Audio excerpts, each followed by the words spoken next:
दिल्ली में केदारनाथ धाम ट्रस्ट मंदिर वाला जो बवेला था वो थमता दिखाई नहीं दे रहा है। या ये समझा जाए कि सामने केदारनाथ उपचुनाव है, इसलिए कांग्रेस किसी भी कीमत पर इस मामले को ठंडा पड़ने देना नहीं चाहती है, क्योंकि वो जानती है कि इस मुद्दे पर बीजेपी बैकफुट पर है। तभी तो कांग्रेस प्रदेश अध्यक्ष करण मारा ने पदयात्रा शुरू कर दी है, लेकिन मुख्यमंत्री भी उनसे तेज निकले। जब हर की पैड़ी पर करण मारा केदारनाथ की रक्षा को लेकर, प्रतिष्ठा को लेकर पदयात्रा पर निकले, तो मुख्यमंत्री अपना उड़न खटोला लेकर सीधे केदारनाथ धाम पहुंच गए। वहां पूजा अर्चना दर्शन किए और तीर्थ पुरोहितों से मिलकर के आ गए। यानी उत्तराखंड में जब तक केदारनाथ उपचुनाव की तारीखों का ऐलान नहीं होगा, तब तक इस मुद्दे पर सियासत होती रहेगी। लेकिन बड़ा सवाल यह है कि देश में जब जब यात्रा, पदयात्रा, यथ यात्रा निकली हैं, नेताओं की किस्मत चमकी है। क्या समझा जाए, करीब 250 किलोमीटर की इस यात्रा के जरिए करण मारा प्रदेश अध्यक्ष की अपनी कुर्सी को बचाने में कामयाब होंगे? और क्या कांग्रेस 2027 में बीजेपी से सत्ता छीन पाएगी? ये बड़ा सवाल है। दोस्तों नमस्कार, धनजुड्डा के खास political show pure politics with Pawan में आपका स्वागत है। आज बात करेंगे केदारनाथ पद यात्रा जो कांग्रेस निकालने शुरू कर चुकी है।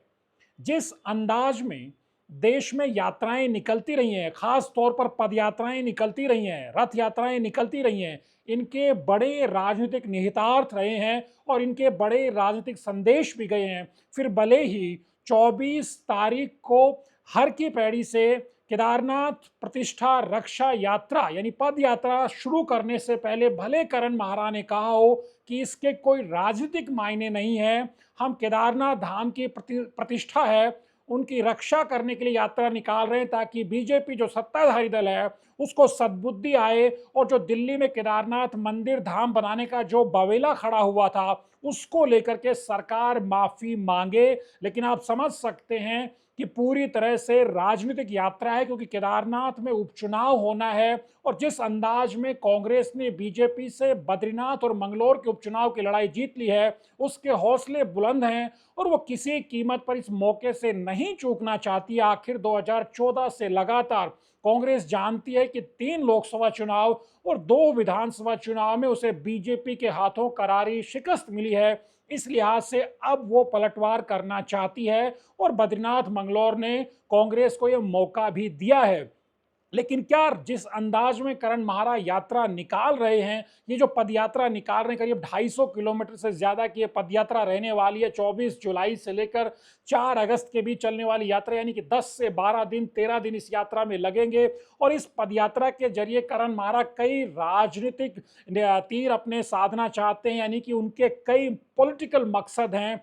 सबसे बड़ी बात यह है कि देश में जब जब पद यात्राएं, रथ यात्राएं, यात्राएं शुरू हुई हैं, इसने राजनीतिक दलों के और नेताओं के भविष्य को बड़ा प्रभावित किया है।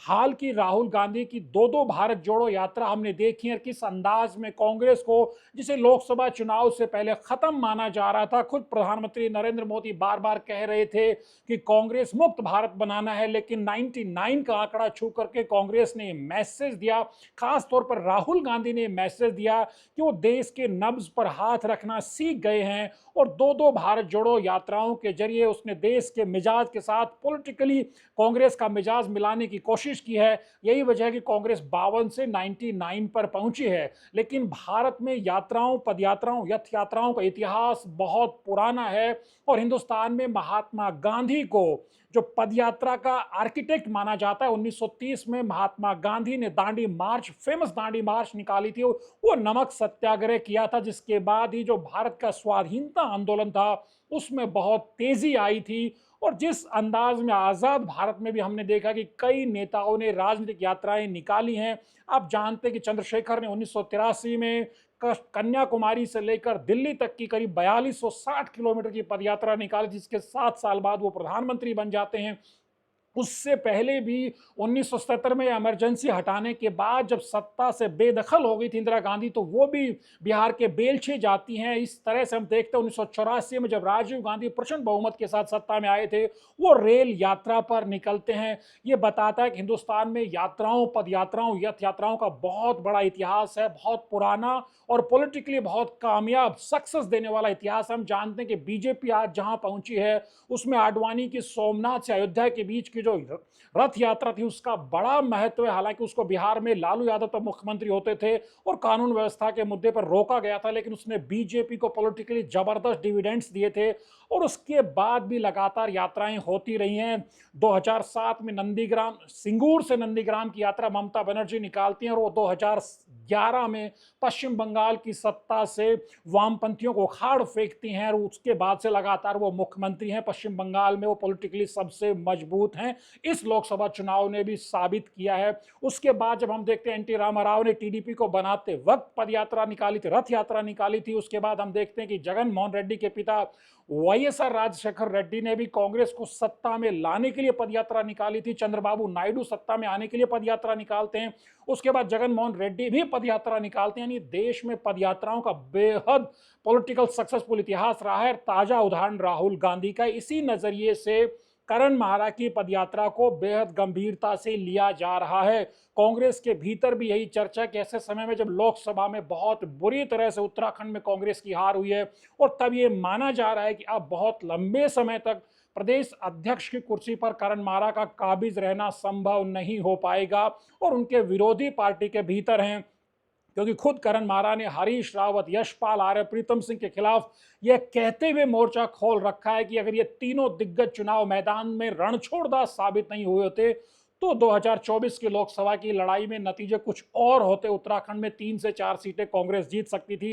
यानी कांग्रेस के भीतर जबरदस्त युद्ध अंदरूनी तौर पर चल रहा है। एक तरफ वेटरन यानी दिग्गज नेता हैं तो उनसे लोहा लेने की कोशिश करण माहरा कर रहे हैं और इसी दौरान करण माहरा ने यह बड़ा दाव खेला है कि उन्होंने, जब बीजेपी ने एक तरह से फुलटोस गेंद उनको दे दी, केदारनाथ का जो दिल्ली के अंदर जो प्रस्तावित था मंदिर या धाम जो भी वहां बनना था, जिसका शिलान्यास खुद मुख्यमंत्री करने जाते हैं, उसके बाद इस फुलटोस गेंद को करण माहरा ने लपक करके इस पर छक्का मारने की कोशिश की है और अब वो इस पदयात्रा पर निकल चुके हैं, जिसमें हरीश रावत को भी शामिल होना पड़ा है। करण माहरा के साथ साथ प्रीतम सिंह को भी इस यात्रा में चलना पड़ा है। यशपाल आर्य, तमाम दिग्गजों को भी उतरना पड़ा है, क्योंकि दाव करण माहरा ने बहुत बड़ा खेल दिया है। लेकिन बड़ा सवाल ये कि तमाम जो देश में पदयात्राएं निकली हैं, इन्होंने पॉलिटिकल पार्टी, पॉलिटिकल लीडर्स को बड़ा डिविडेंड दिया है, बड़ा बेनिफिट पहुंचा है। क्या करण माहरा भी उस तरह के लकी साबित होंगे पॉलिटिशियन कि उनको इसका फायदा मिलेगा? और क्या कांग्रेस भी इस पदयात्रा के बाद जो केदारनाथ का उपचुनाव होगा उसमें बीजेपी से छीट झटक पाई? क्योंकि असली लड़ाई केदारनाथ उपचुनाव को लेकर ही है। शला रानी रावत के निधन के बाद ये सीट खाली हुई है और दोनों ही पार्टियों में जबरदस्त द्वंद्व चल रहा है टिकट को लेकर के। हरक सिंह रावत से लेकर मनोज रावत से लेकर के बहुत सारे दिग्गज कांग्रेस के भीतर इस सीट के लिए जोर आजमाइश कर रहे हैं। तो बीजेपी के भीतर भी कुलदीप रावत से लेकर आशा नोटियाल से लेकर के शला रानी रावत की बेटी से लेकर के और भी बहुत सारे नेता इस सीट पर अपनी किस्मत, अपना दाव आजमाना चाहते हैं। यानी सियासत बहुत जबरदस्त होने वाली है और इस पदयात्रा के जरिए 12-13 दिनों में हम देखेंगे कि पॉलिटिकल जो हाई वोल्टेज एक तरह से पॉलिटिक्स उत्तराखंड में देखने को मिलेगी। लेकिन बड़ा सवाल यही है, क्या करण माहरा को इस पदयात्रा का पॉलिटिकल बेनिफिट होगा या नहीं होगा? ये आने वाला वक्त बताएगा। द न्यूज अड्डा के वीडियोज को लाइक कीजिए, शेयर कीजिए और चैनल को सब्सक्राइब करना मत भूलिए। नमस्कार।